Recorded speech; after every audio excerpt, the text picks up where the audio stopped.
पिछले एपिसोड में हमने देखा था कि टैन यू ने डेथ मैच में ये टियान को मार दिया था और टैन यू को ड्रैगन लिस्ट में 40वां रैंक मिल गया था। अब ग्रेट एल्डर बताते हैं कि मेटेओराइट वैली एग्जाम में केवल वही स्टूडेंट पार्टिसिपेट कर सकता है जो ड्रैगन लिस्ट में शामिल होगा। इसके अलावा वहाँ सेक्ट की तरफ से डायमेंशनल स्पेस रिंग भी प्लेस किया जाएगा, जहाँ के 1 दिन की ट्रेनिंग यहाँ के 10 दिन की ट्रेनिंग के बराबर होगी। यह सुनकर आउटर गेट के स्टूडेंट काफी खुश होते हैं क्योंकि उनके लिए यह चीज काफी कीमती है। फिर ग्रेट एल्डर आगे बताते हैं कि 4 मैजिक और alchemical array formation basic spiritual artifact master holy level fairy और गॉड में बटा हुआ है। जिसके पास भी हाई लेवल क्वालिफिकेशन होगा उसे सभी 9 पैट्रियर्च का फेवर मिलेगा और वह डायरेक्ट स्टूडेंट के रूप में एक्सेप्ट होगा, जिसके बाद उसे पैट्रियर्च का असली आइडेंटिटी भी दिया जाएगा। यह सारी बातें सुनकर सभी स्टूडेंट काफी खुश होते हैं और ग्रेट एल्डर सभी को इसके लिए तैयारी करने के लिए बोलते हैं। इसके बाद हम वेंग को देखते हैं। उसके पास एक आदमी दौड़ता हुआ आता है और उसे एक लेटर देता है। फिर वेंग उस लेटर को जैसे ही पढ़ता है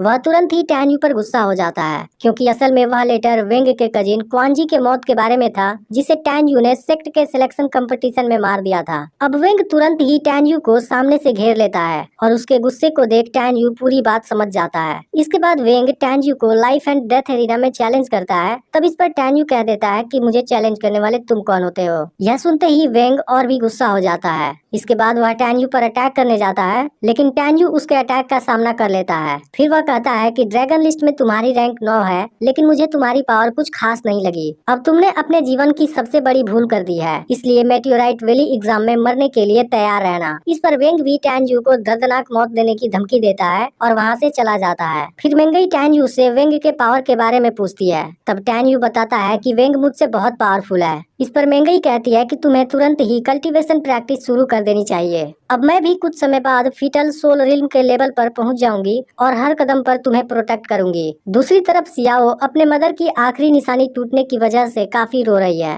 यह देख उसकी junior wrong wrong tan you को भला बुरा कहने लगती है, लेकिन तभी सियाओ उसे शांत कराती है और कहती है कि इसमें टैन यू की कोई गलती नहीं है। तब इस पर रोंग रोंग कहती है कि तुम अभी भी टैन यू को ब्लेम नहीं कर रही, इसका मतलब है कि तुम टैन यू से प्यार करती हो। तब सियाओ कहती है कि अब इस बात से क्या फर्क पड़ने वाला है, टैन यू पहले से ही मेंगई के साथ है। फिर रोंग रोंग कहती है कि टैन यू मेंगई की असली सच्चाई नहीं जानता। मेंगई ड्रैगन बैटल में अपना हार नहीं मानना चाहती थी, इसलिए उसने अफवाह फैलाया कि तुमने उसके ड्रिंक में ड्रग मिलाया था। मेंगई ने जरूर टैन यू से तुम्हारी बुराई की होगी, जिस वजह से वह तुम्हें इग्नोर कर रहा है। इसके बाद रोंग रोंग टैन यू को मेंगई की सच्चाई बताने के लिए जाने लगती है, लेकिन सियाओ उसे ऐसा करने से रोकती है। फिर भी रोंग रोंग उसकी बात नहीं मानती और टैन यू से बात करने चली जाती है। रोंग रोंग टैन यू से अकेले में बात करना चाहती थी, इसलिए मेंगई खुद ही वहाँ से हट जाती है। तब रोंग रोंग टैन यू को एक जगह पर लाती है और बताती है कि सियाओ तुमसे प्यार करने लगी है। उसने आज से पहले किसी लड़के को इस तरीके से ट्रीट नहीं किया था, लेकिन टैन यू को इस बात से कोई फर्क नहीं पड़ता और वहाँ से जाने लगता है। इसके बाद रोंग रोंग मेंगई के बारे में गलत बोलने लगती है,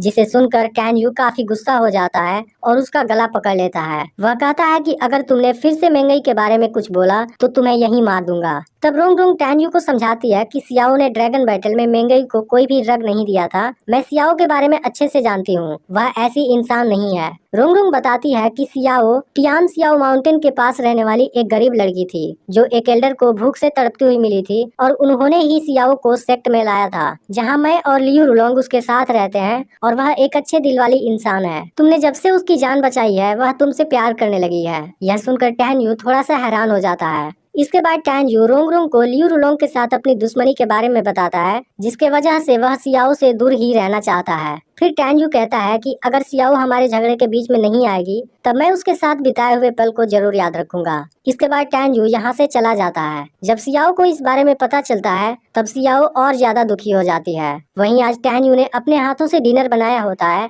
जिसे सुजियान भी इन दोनों के साथ एंजॉय कर रही होती है, लेकिन फिर वह इन दोनों को अकेला छोड़कर चली जाती है। जिसके बाद टैन यू मेंगई को किस करता है। फिर टैन यू मेंगई से कहता है कि जब मैं पावरफुल हो जाऊंगा मैं तुम्हारी मदर को बचाने में हेल्प करूंगा और उन्हीं के सामने तुम्हें प्रपोज करूंगा। इसके अलावा टैन यू उसके फादर का भी बदला लेने के लिए कहता है। इन सभी बातों से मेंगई काफी इमोशनल हो जाती है। फिर टैन यू मेंगई से पूरी स्टोरी बताने के लिए कहता है। तब मेंगई बताने लगती है कि 9 पावर्स, 3 बड़े सेक्ट और 4 बड़े डायनेस्टी हैं, जिनका नाम Huangfu holy dynasty, Tuba holy dynasty, Nangong holy dynasty और टैंगजून होली डायनेस्टी है। आज से 8 साल पहले टैंग योंग सेंग ने हमारे सिटी पर अटैक कर दिया था और मेरे फादर को मार दिया था, लेकिन मैं किसी तरह बचकर वहाँ से टियांग सियांग माउंटेन में भाग आई थी, जहाँ मुझे एल्डर मिले थे और उन्होंने मुझे स्पिरिट फीटर रिल्म के चौथे लेवल पर देखा था और फिर तभी से मैं सेक्ट के अंदर हूँ। तब टैन यू मेंगई से प्रॉमिस करता है कि वह टैंग योंग से भी जरूर बदला लेगा। फिर tan you Tang Yong Seng के ओरिजिन के बारे में पूछता है। तब मेंगई बताती है कि मुझे उसके बारे में पता नहीं है,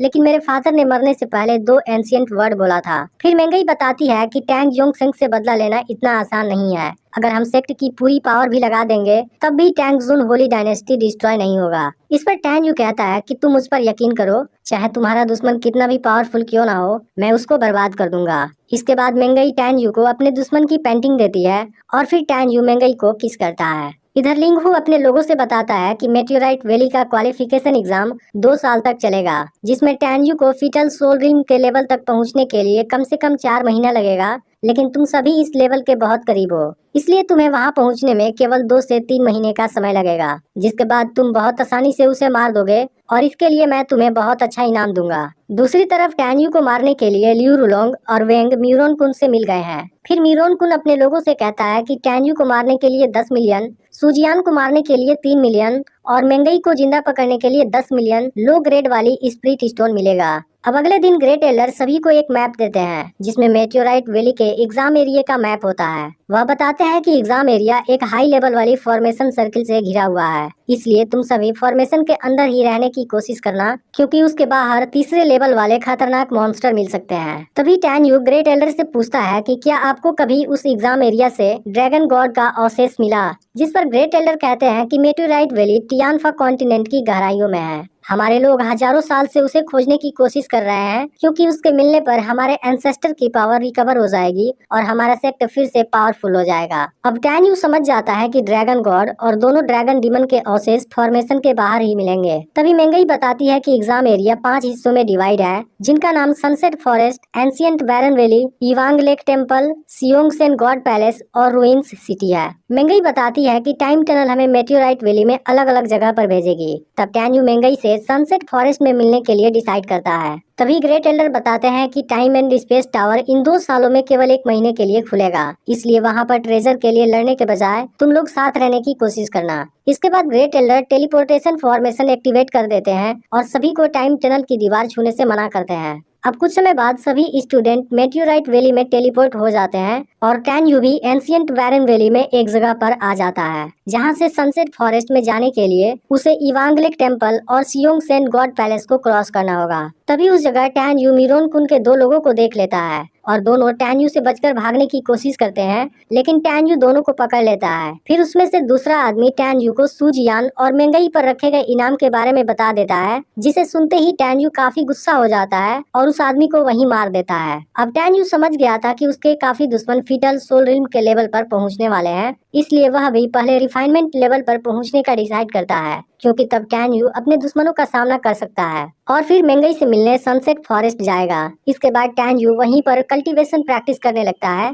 जहां अचानक से एक दिन उसे 2 लोग बातें करते हुए नजर आते हैं। वह दोनों बातें कर रहे थे कि वेंग सियोंगसेन गॉड पैलेस में वेट कर रहा है। अब दोनों रेस्ट करने के लिए वहां रुकते हैं। तभी टैन यू उनके सामने आ जाता है। यह देख उसमें से एक आदमी टैन यू को मारने की बात करने लगता है, लेकिन दूसरा आदमी तुरंत वहां से भागने लगता है और अपने साथी को बताता है कि टैन यू अब रिफाइनमेंट लेवल पर आ गया है, इसलिए हम उसका सामना नहीं कर सकते। लेकिन अब बहुत देर हो चुकी थी और टैन यू उन दोनों को उसी जगह मार देता है। अब टैन यू भी सियोंगसेन गॉड पैलेस में जाने का डिसाइड करता है और दांतों को बाहर निकालता है, जो स्पिरिचुअल लिक्विड की वजह से अब पूरी तरह हील हो गया था और अपने एडल्ट स्टेज में भी आ गया था। इसके बाद टैन यू दांतों के साथ सियोंगसेन गॉड पैलेस के लिए निकल जाता है। टैन यू अनुमान लगाता है कि इसी जगह इविल गॉड को दफनाया गया होगा। इसके बाद वह अंडरग्राउंड पैलेस की तरफ जाने लगता है, जो काफी गहराइयों में बना हुआ था। अब टैन यू दांतों के साथ उस जगह आ जाता है, लेकिन वहाँ ड्रैगन के पैर के निशान से दांतों डर जाता है। तब टैन यू उसे समझाता है कि तुम्हें डरने की कोई जरूरत नहीं है, वह भी तुम्हारे जैसे हैं और यह निशान उस समय का होगा जब उन्होंने गॉड पर अटैक किया था। वहीं वेंग के आदमी को पत्थर के नीचे हाई लेवल वाली 3 बीस्ट सोल स्प्रिंग मिलती है,